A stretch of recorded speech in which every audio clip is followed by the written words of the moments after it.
Assalamualaikum warahmatullahi wabarakatuh. Perkenalkan, nama saya Syifarini Maulani dari 12 MIPA 5. Di sini saya akan mempresentasikan materi tentang beriman kepada qada dan qadar. Di sini yang ingin saya bahas yaitu pengertian qada dan qadar, hal yang berkaitan dengan qada dan qadar, ciri-ciri beriman kepada qada dan qadar, hikmah beriman kepada qada dan qadar, fungsi beriman kepada qada dan qadar, dan cara berimannya. Yang pertama yaitu pengertian qada. Secara bahasa bermakna ketetapan, keputusan, pelaksanaan. Pengertian secara etimologinya yaitu menjelaskan bahwa qada merupakan suatu ketetapan, keputusan, pelaksanaan atas umat manusia yang telah ditetapkan oleh Allah Subhanahu wa taala pada zaman azali. Sedangkan pengertian qadar secara bahasa bermakna sebagai ukuran atau pertimbangan.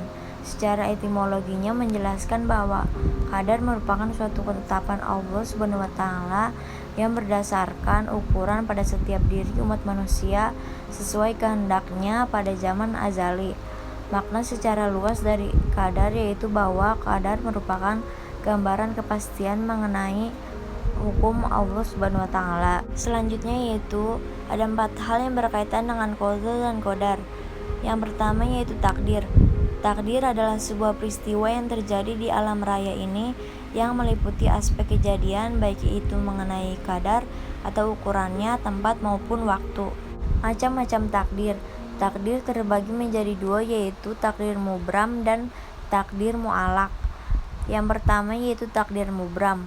Takdir mubram adalah ketentuan mutlak dari Allah Subhanahu wa taala yang pasti berlaku atas setiap diri manusia tanpa bisa dielakkan atau ditawar tanpa ada campur tangan. Contohnya yaitu kematian, hari kiamat, dan jenis kelamin. Sedangkan takdir mu'allaq adalah ketentuan Allah Subhanahu wa taala yang mengikut sertakan peran manusia melalui usaha dan ikhtihar. Contohnya yaitu kaya, miskin, gagal, sukses, dan sebagainya. Hal yang berkaitan dengan qada dan qadar selanjutnya yaitu ada ikhtihar, di mana manusia terus berusaha, berdoa, dan meminta kepada Allah Subhanahu wa taala. Lalu berdoa dan meminta kepada Allah Subhanahu wa taala. Dan yang keempat selalu bertawakal, ketetapan seseorang hamba kepada Allah tanpa ketergantungan. Selanjutnya yaitu ciri-ciri beriman kepada qada dan qadar. Yang pertama yaitu selalu sadar dan menerima kenyataan, senantiasa bersabar, rajin dalam berusaha dan tidak mudah menyerah, bersikap optimis, senantiasa bersikap tawakal, menaati perintah Allah Subhanahu wa taala dan menjauhi larangannya, mengisi kehidupan dengan hal positif untuk mencapai kebahagiaan di akhirat kelak. Selanjutnya yaitu hikmah beriman kepada qada dan qadar. Di sini yang pertama yaitu melatih diri untuk lebih bersyukur kepada Allah Subhanahu wa taala.